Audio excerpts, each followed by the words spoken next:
दोस्तों स्वागत है आप सभी का आपका अपना यूट्यूब चैनल जीटीएम क्लासेस में। दोस्तों आज की इस वीडियो में आपको हम हिंदी का 50 वीवीआई ऑब्जेक्टिव क्वेश्चन बताएंगे दोस्तों, जो 22 फरवरी 2022 को आने वाला प्रश्न है। ठीक है, 100% दोस्तों यही आएगा, इसलिए हमारे साथ इस वीडियो में 1 से लेकर 50 तक पूरी कंसंट्रेशन के साथ बने रहिएगा।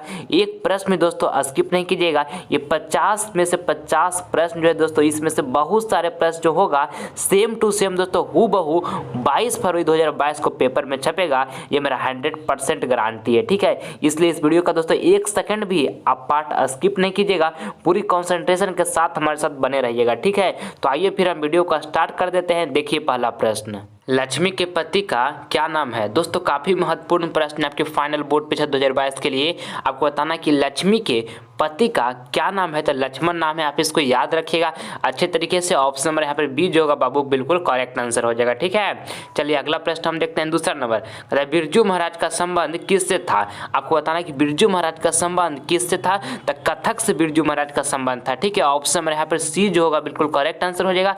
आप इसको अच्छे तरीके से याद रखिएगा। चलिए अगला प्रश्न हम देख लेते हैं।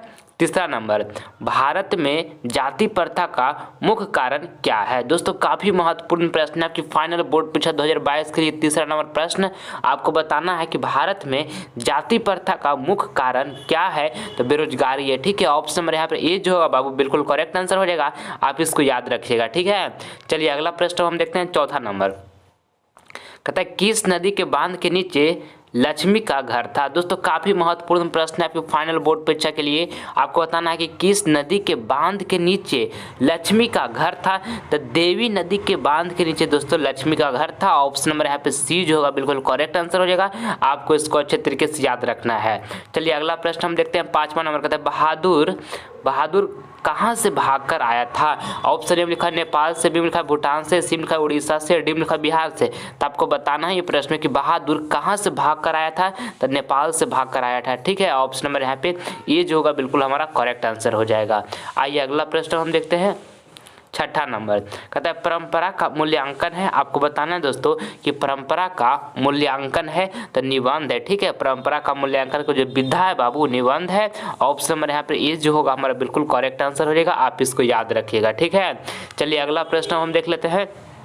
7 नंबर, राम नाम बिनु बिरथे जागी जन्मा, यह पंक्ति की है। दोस्तों काफी महत्वपूर्ण प्रश्न है 7 नंबर प्रश्न।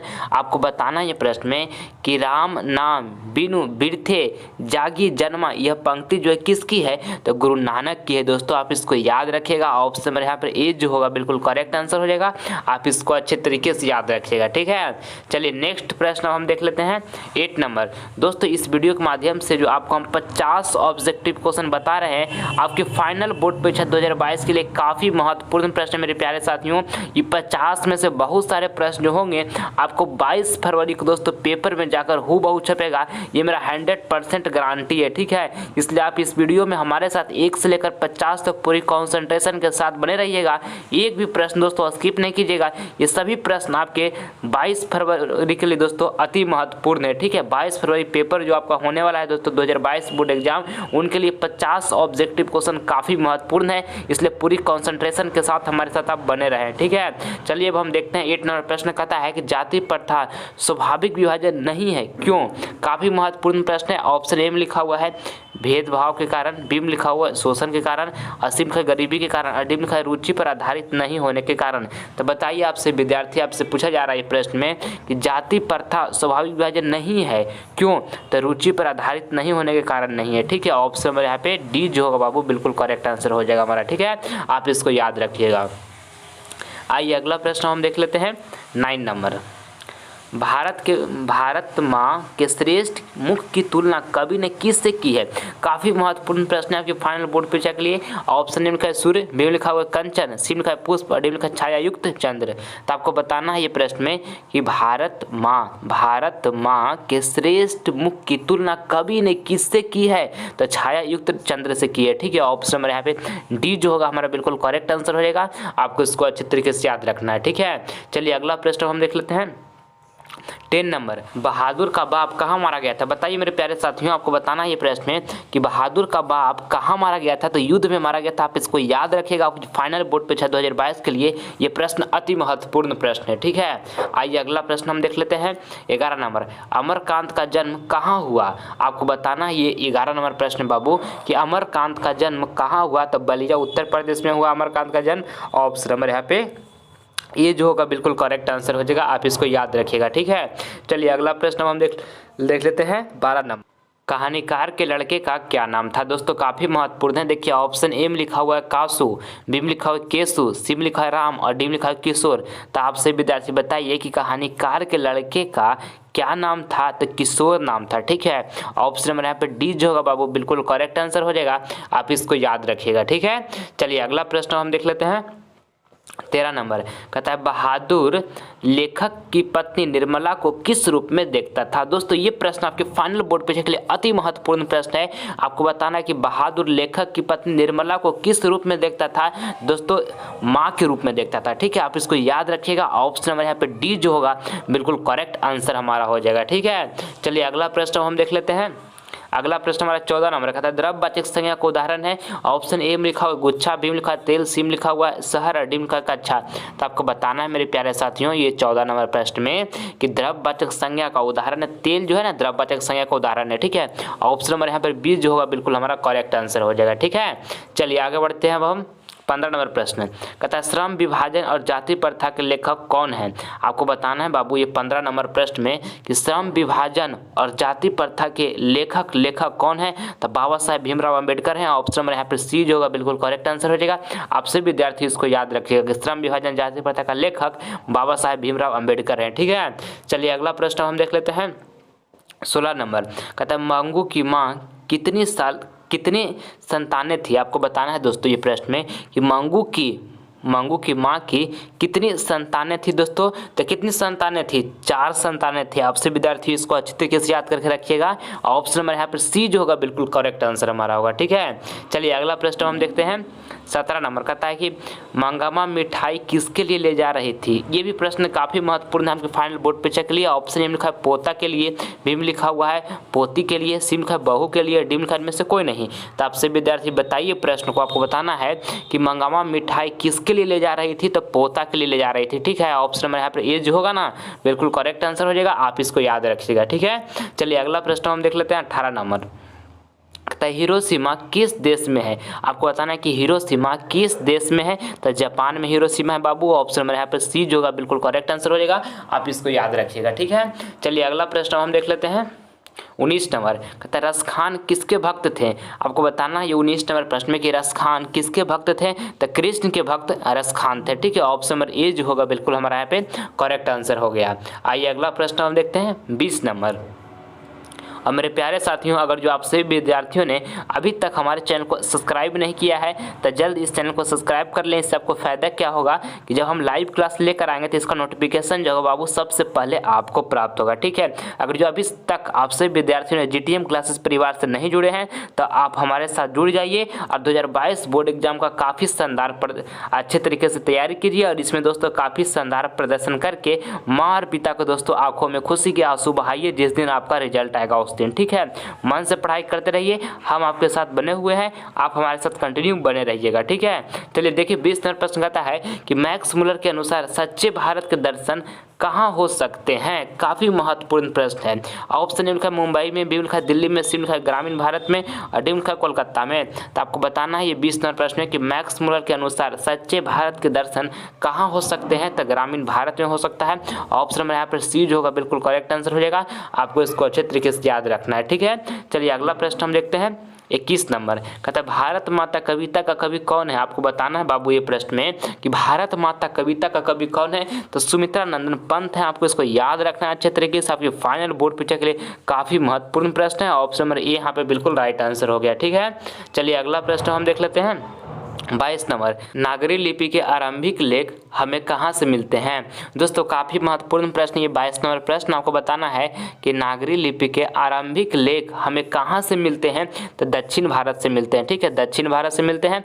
ऑप्शन नंबर यहाँ पे बाबू सी जो होगा, ऑप्शन नंबर सी हमारा बिल्कुल करेक्ट आंसर हो जाएगा। आप इसको अच्छे तरीके से याद रखिएगा, आपके बोर्ड एग्जाम के लिए अति महत्वपूर्ण प्रश्न है। चलिए अगला प्रश्न हम देख लेते हैं। 23 नंबर कहता है डॉक्टर भीमराव अंबेडकर का जन्म कहाँ हुआ। दोस्तों ये प्रश्न अति महत्वपूर्ण प्रश्न है आपके बोर्ड एग्जाम के लिए। आपको बताना है कि डॉक्टर भीमराव अंबेडकर का जन्म कहाँ हुआ, तो दोस्तों महू मध्य प्रदेश में हुआ। ठीक है, ऑप्शन नंबर यहाँ पर ए जो होगा हमारा बिल्कुल राइट आंसर हो जाएगा।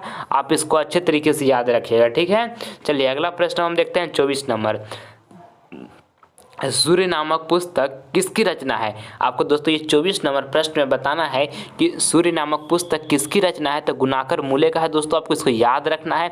ऑप्शन नंबर यहाँ पर सी जो होगा बिल्कुल करेक्ट आंसर हो जाएगा। ठीक है, चलिए अगला प्रश्न हम देखते हैं।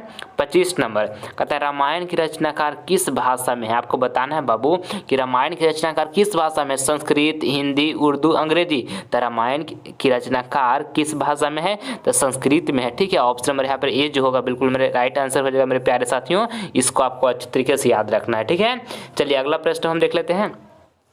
26 नंबर, 20 के दांत पाठ की विधा है। आपको बताना है कि 20 के दांत पाठ की विधा है, तो दोस्तों कहानी है। ठीक है, ऑप्शन नंबर यहाँ पे डी जो होगा ना बिल्कुल हमारा राइट आंसर हो जाएगा। आपको इसको अच्छे तरीके से याद रखना है। ठीक है, चलिए अगला प्रश्न हम देख लेते हैं। 27 नंबर कहता है वकालत की पढ़ाई के लिए गांधी जी कहाँ गए थे। दोस्तों ये प्रश्न ललन टॉप प्रश्न है आपके बोर्ड एग्जाम के लिए। ठीक है, 100% दोस्तों 22 फरवरी को पेपर में जाकर टपकेगा तो टपकेगा, ये मेरा गारंटी है। आपको बताना है कि वकालत की पढ़ाई के लिए गांधी जी कहाँ गए थे, तो ब्रिटेन गए थे। ऑप्शन नंबर यहाँ पर बी जो होगा हमारा बिल्कुल करेक्ट आंसर हो जाएगा। आपको इसको अच्छे तरीके से याद रखना है। ठीक है, चलिए अगला प्रश्न हम देखते हैं। 28 नंबर कहता है किस देश में सबसे अधिक जातियां हैं। ऑप्शन ए में लिखा हुआ है भारत, बी में लिखा हुआ है अमेरिका, सी में लिखा है चीन और डी में लिखा है जापान। तो आपको बताना है बाबू ये प्रश्न में कि किस देश में सबसे अधिक जातियां हैं, तो भारत में जो है सबसे अधिक जातियां हैं। ठीक है, ऑप्शन नंबर यहाँ पे ए जो होगा बिल्कुल हमारा राइट आंसर हो जाएगा। आप सभी विद्यार्थियों इसको अच्छी तरीके से याद रखिएगा। ठीक है, चलिए अगला प्रश्न हम देख लेते हैं। 29 नंबर, हजारी प्रसाद द्विवेदी का जन्म कब हुआ। दोस्तों काफ़ी महत्वपूर्ण प्रश्न आपके फाइनल बोर्ड परीक्षा के लिए 29 नंबर प्रश्न। आपको बताना है कि हजारी प्रसाद द्विवेदी का जन्म कब हुआ, तो 1907 ईस्वी में दोस्तों हजारी प्रसाद द्विवेदी का जन्म हुआ। ऑप्शन नंबर यहाँ पर बी जो होगा हमारा बिल्कुल करेक्ट आंसर हो जाएगा। ठीक है, आपको इसको अच्छे तरीके से याद रखना है। आपके फाइनल बोर्ड की परीक्षा के लिए ये प्रश्न काफ़ी महत्वपूर्ण साबित होगा। चलिए अगला प्रश्न हम देखते हैं। 30 नंबर, और दोस्तों अगर जो आपको फाइनल बोर्ड परीक्षा में 480 प्लस मार्क्स लाना है तो आप सभी विद्यार्थी मन से पढ़ाई कीजिए। अभी जो 1-1 मिनट का आपका समय बीत रहा है बाबू ये काफ़ी महत्वपूर्ण है। ठीक है, आपसे माँ और पिता जो उम्मीद लगाए हुए बैठे हैं कि हमारा बेटा या बेटी 2022 फाइनल बोर्ड परीक्षा में दोस्तों 480 प्लस मार्क्स प्राप्त करेगा और हमारा गाँव मोहल्ले में, समाज में, रिलेशन में नाम रोशन करेगा। ठीक है, तो ये जो आपसे उम्मीद लगाए हुए आपके माता पिता, आपसे आशा लगाए हुए आपके माता पिता बैठे हैं बाबू, इसको आपको निभाना है और सहानुभूति के साथ निभाना है और 2022 बोर्ड एग्जाम को काफ़ी शानदार बनाना है। ठीक है, और मन से पढ़ाई कीजिए, डेविएट मत होइएगा कि हमको ये सब्जेक्ट समझ में नहीं आ रहा है, ये सब्जेक्ट समझ में नहीं आ रहा है। एग्जाम के टाइम में ऐसा होता है, इसलिए ऐसा माइंड में कभी विचार मत लाइएगा कि हमको ये नहीं पढ़ने में मन लग रहा है तो इसको नहीं पढ़ेंगे। सब सब्जेक्ट को आपको अच्छा से मैनेज करना है और सबको धीरे धीरे पढ़ते रहना है। अपने तरफ से तो आप बेस्ट दे सकते हैं बाबू, अपने तरफ से जितना बेस्ट होगा उतना बेस्ट दीजिए, क्योंकि ध्यान रखिएगा कि आपके माँ और पिता आपके सफलता का आशा लगाए हुए बैठे हैं। ठीक है, कि कब हमारा बेटा 480 प्लस मार्क्स फाइनल बोर्ड परीक्षा में प्राप्त करेगा और हमारा गांव मोहल्ले में नाम को रोशन करेगा। ठीक है, तो अपने लिए नहीं तो अपने माता पिता के लिए पढ़िए, मगर मन से पढ़ाई कीजिए। जितना समय बचा हुआ पूरा एनर्जी झोंक दीजिए, आपके पास जितना एनर्जी है पूरा लगा दीजिए। 1-1 मिनट समय जो अभी आपका बीत रहा है काफ़ी महत्वपूर्ण है बाबू। एक बार अगर जो आपका लाइफ से 2022 बोर्ड एग्जाम चला जाएगा तो पूरे जीवन में कभी भी 2022 बोर्ड एग्जाम लौट कर नहीं आएगा। इसलिए 1-1 दिन जो आपको भगवान दे रहे हैं इसको तोहफा समझिए, इतना इसमें मेहनत कीजिए। प्रत्येक 24 घंटा में काफ़ी शानदार मेहनत कीजिए और अपने आप में डे बाय डे इंप्रूवमेंट लाते रहिए। ठीक है, और हर दिन आपके अंदर कॉन्फिडेंस बढ़ते जाएगा। जितना मेहनत कीजिएगा उतना कॉन्फिडेंस बढ़ते जाएगा। बस अब कुछ नहीं सोचना है, बस काम करना है, ठीक है। जितना मेहनत होता है, जितना अच्छे तरीके से सारे सब्जेक्ट को पढ़िए और सारा सब्जेक्ट आपको पढ़ना है, ठीक है। ऐसा नहीं कि एक सब्जेक्ट पढ़ रहे हैं तो एक सब्जेक्ट नहीं पढ़ना है, सबको मैनेज कर लेना है और सबको पढ़ना है। 2022 बोर्ड में काफ़ी शानदार प्रदर्शन हम सब करेंगे बाबू। मन से एकदम जी जान लगाकर मेहनत कीजिए। हमसे जितना मेहनत हो रहा है आपके लिए हम करने के लिए तैयार हैं। अगर जो अभी तक आप सभी विद्यार्थियों ने जीटीएम क्लासेस परिवार से नहीं जुड़ा है तो जीटीएम क्लासेस को सब्सक्राइब कर जीटीएम क्लासेस परिवार से जुड़िए और हम दोस्तों आपके लिए जितना मेहनत होगा करने के लिए तैयार हैं। बशर्ते आपको मन से पढ़ाई करते रहना है, समय को बर्बादी नहीं करना है बाबू। एक बात आपको हमेशा ध्यान में रखना है कि माँ और पिता आपको बहुत उम्मीद से पाल पोस कर बड़ा किए हैं। एक एक रुपया आपको बहुत कष्ट से अपने ज़रूरतों को पूरा न करके आपकी ज़रूरतों को पूरा करने के लिए दे रहे हैं, ठीक है। तो उनके कद्र कीजिए अपने माता पिता को, मन से पढ़ाई कीजिए, हम आपके साथ बने हुए हैं, ठीक है। चलिए देखते हैं हम 30 नंबर प्रश्न कहता है कि पपाती कितने साल की थी। ऑप्शन ए में लिखा हो 12 साल की, बी में लिखा हो 14 साल की, सी में लिखा है 16 साल की और डी में लिखा है 11 साल की। तो आपको ये 30 नंबर प्रश्न में बताना है बाबू कि पपाती कितने साल की थी। तो 12 साल की थी पपाती, ठीक है। ऑप्शन नंबर यहाँ पे ये जो होगा ना बिल्कुल हमारा करेक्ट आंसर हो जाएगा, आप इसको याद रखिएगा। आइए अगला प्रश्न हम देखते हैं 31 नंबर। जीत जीत मैं निरखत हूँ है दोस्तों, आपको बताना है कि जीत जीत मैं निरखत हूँ है तो साहित्यकार है, ठीक है। ऑप्शन नंबर यहाँ पे डी जो होगा बाबू बिल्कुल करेक्ट आंसर हो जाएगा, आपको इसको अच्छे तरीके से याद रखना है, ठीक है। चलिए अगला प्रश्न हम देख लेते हैं 32 नंबर। दूध के दांत न टूटना मुहावरे का क्या अर्थ है। दोस्तों काफ़ी महत्वपूर्ण प्रश्न ये फाइनल बोर्ड परीक्षा के लिए। आपको बताना है कि दूध के दांत न टूटना मुहावरे का क्या अर्थ है। तो अनुभवहीनता है, ठीक है। ऑप्शन नंबर यहाँ पर ए जो होगा बाबू बिल्कुल राइट आंसर हो जाएगा, आप इसको याद रखिएगा। चलिए अगला प्रश्न हम देखते हैं 33 नंबर का है कि काशी किसकी पाठशाला है। आपको बताना है ये 33 नंबर प्रश्न में कि काशी किसकी पाठशाला है। तो संस्कृति की है। ऑप्शन नंबर यहाँ पर ए जो होगा हमारा बिल्कुल राइट आंसर हो जाएगा, ठीक है। चलिए अगला प्रश्न हम देखते हैं 34 नंबर हमारा प्रश्न है कि उ एवं हर्षऊ पहले लिखा है, ठीक है। हर्षऊ एवं दीर्घऊ का उच्चारण स्थान है। दोस्तों काफ़ी महत्वपूर्ण प्रश्न है 34 नंबर, ठीक है। आप इसको ध्यान में रखिएगा कि हर्षऊ एवं दीर्घऊ का उच्चारण स्थान है तो ओष्ठ है, ठीक है। ऑप्शन नंबर यहाँ पे सी जो होगा बिल्कुल हमारा करेक्ट आंसर हो जाएगा, ठीक है। आप इसको अच्छे तरीके से याद रखिएगा। चलिए अगला प्रश्न हम देख लेते हैं 35 नंबर। मछली कहानी में किस वर्ग का जीवन वर्णित है। दोस्तों काफ़ी महत्वपूर्ण प्रश्न है, आपको बताना है प्रश्न में कि मछली कहानी में किस वर्ग का जीवन वर्णित है। तो निम्न मध्यम वर्ग का वर्णित है, ठीक है। निम्न मध्यम वर्ग का दोस्तों वर्णित है। ऑप्शन यहाँ पे सी जो होगा ना बिल्कुल करेक्ट आंसर हो जाएगा, आपको इसको याद रखना है, ठीक है।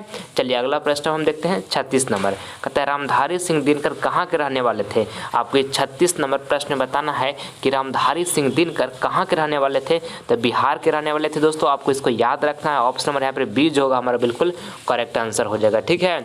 चलिए अगला प्रश्न हम देखते हैं 37 नंबर। कहता है महात्मा गांधी के पिता का क्या नाम था। काफ़ी महत्वपूर्ण प्रश्न है दोस्तों आपके फाइनल बोर्ड परीक्षा 2022 के लिए। ये दोस्तों पेपर में जाकर 100% पेपर में छपेगा ये प्रश्न, ठीक है। आपको बताना है कि महात्मा गांधी के पिता का क्या नाम था। तो करमचंद गांधी नाम था, ठीक है। ऑप्शन में यहाँ पे ये जो होगा ना बिल्कुल करेक्ट आंसर हो जाएगा, आप इसको याद रखिएगा। चलिए अगला प्रश्न हम देखते हैं 38 नंबर। किस देश में सबसे अधिक जातियां हैं। देखिए ये प्रश्न को दोस्तों आपको हम पहले बताएं हैं, ठीक है। ऑप्शन ए में लिखा है भारत, बी में लिखा है अमेरिका, सी में लिखा है चीन और डी में लिखा है जापान। तो इसका आंसर हम नहीं बताएंगे, सारे विद्यार्थी कमेंट बॉक्स में आंसर इसका बताइएगा कि कौन आंसर इसका बिल्कुल सही आंसर होगा, ठीक है। चलिए आगे बढ़ जाते हैं हम। ला शत्रुज क्या है। आपको बताना है ये 39 नंबर प्रश्न में कि ला शत्रुज क्या है। तो ईसाई मठ है, ठीक है। ऑप्शन नंबर यहाँ पे सी जो होगा बाबू बिल्कुल करेक्ट आंसर हो जाएगा, आपको इसको अच्छे तरीके से ध्यान में रखना है।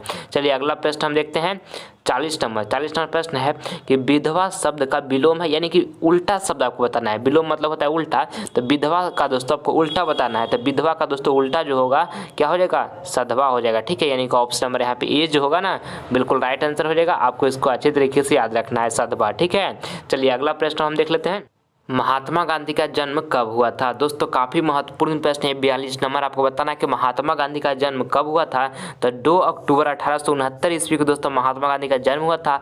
ऑप्शन नंबर यहाँ पे डी जो होगा बिल्कुल करेक्ट आंसर हो जाएगा, ठीक है। 2 अक्टूबर 1869 ईस्वी को दोस्तों महात्मा गांधी का जन्म हुआ था, ठीक है। आइए अगला लक्ष्मी के बड़े लड़के का नाम क्या था। दोस्तों काफ़ी महत्वपूर्ण प्रश्न है, ये 42 नंबर आपको बताना है कि लक्ष्मी के बड़े लड़के का क्या नाम था। अच्युत नाम था। ऑप्शन नंबर यहाँ पर ए जो होगा बिल्कुल करेक्ट आंसर होगा। ठीक है, आपको इसको ध्यान में रखना है। चलिए अगला प्रश्न हम देख लेते हैं।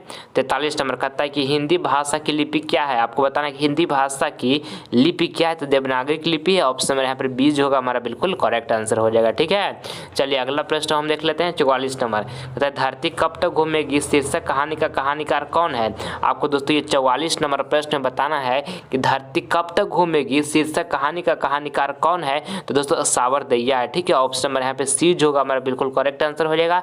आपको इसको अच्छे तरीके से याद रखना है। ठीक है, चलिए अगला प्रश्न हम देख लेते हैं। 45 नंबर दही वाली मंगम्मा के रचयिता कौन है। दोस्तों आपको बताना है 45 नंबर प्रश्न में कि दही वाली मंगम्मा के रचयिता है। तो दोस्तों श्रीनिवास हैं। ठीक है, ऑप्शन नंबर यहाँ पे सी जो होगा बाबू बिल्कुल हमारा करेक्ट आंसर हो जाएगा। ठीक है, चलिए अगला प्रश्न हम देख लेते हैं। 40 नंबर कहता है कि लक्ष्मण कहाँ नौकरी कर रहा था। आपको बताना है दोस्तों ये 40 नंबर प्रश्न में कि लक्ष्मण कहाँ नौकरी कर रहा था।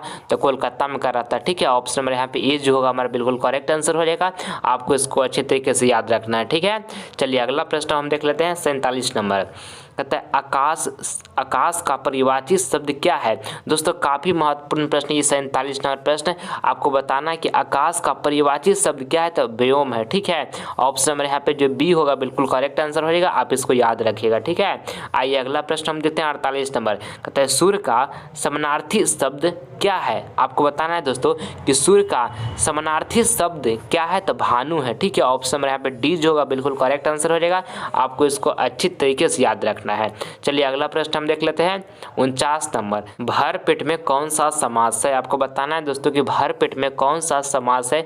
तो अवयवी भाव है। ठीक है, ऑप्शन नंबर यहाँ पे ये जो होगा ना बिल्कुल करेक्ट आंसर हो जाएगा। आपको अच्छे तरीके से इसको याद रखना है। आइए अगला प्रश्न देखते हैं। 50 नंबर घनानंद किस भाषा के कवि थे। दोस्तों काफ़ी महत्वपूर्ण प्रश्न ये 50 नंबर प्रश्न। आपको बताना है कि घनानंद किस भाषा के कवि थे। दोस्तों तब ब्रज भाषा के कवि थे। ठीक है, ऑप्शन नंबर यहाँ पे सी जो होगा बिल्कुल करेक्ट आंसर हो जाएगा। ठीक है, आइए HW का प्रश्न देखते हैं। ये प्रश्न हमारा HW का प्रश्न है। इसका जवाब आपको कमेंट बॉक्स में देना है जो आंसर आपको सही लगेगा। ठीक है, देखिए आपको बताना कि बहादुर का पूरा नाम क्या था। ऑप्शन ए में लिखा है खुश बहादुर, बी में लिखा है गुल बहादुर, सी में लिखा हुआ है कुल बहादुर और डी में लिखा है दिल बहादुर। तो जो ऑप्शन आपको सही लगेगा बाबू कमेंट बॉक्स में आप सभी विद्यार्थी जवाब दीजिएगा। आप सभी विद्यार्थी का कमेंट का हम प्रतीक्षा करेंगे। ठीक है, अगर ये वीडियो आपको पसंद आया तो इस वीडियो को दिल से आप लाइक कर दें और ज़्यादा से ज़्यादा इस वीडियो को अपने फ्रेंड के पास भी शेयर करें ताकि हर फ्रेंड को दोस्तों इस वीडियो के माध्यम से कुछ नॉलेज ग्रहण कर सके। ठीक है आपका। देखिए अगर जो अभी तक हमारे चैनल को आप सभी विद्यार्थियों ने सब्सक्राइब नहीं किया है तो इस चैनल को आप सब्सक्राइब कर ले। इससे आपको फायदा क्या होगा कि जब हम लाइव क्लास लेकर आएंगे तो इसका नोटिफिकेशन सबसे पहले आपको मिलेगा। ठीक है, मन से पढ़ाई करते रहना है। हर हालत में फाइनल बोर्ड में परीक्षा में 480 प्लस लाकर माँ और पिता की आंखों में खुशी के आंसू बहाना है। उसके लिए जमकर मेहनत करते रहिए बाबू। आपके साथ हम बने हैं, आप हमारे साथ कंटिन्यू बने रहिएगा। ठीक है, मिलते हैं नेक्स्ट वीडियो में। तब तक के लिए जय हिंद, जय भारत।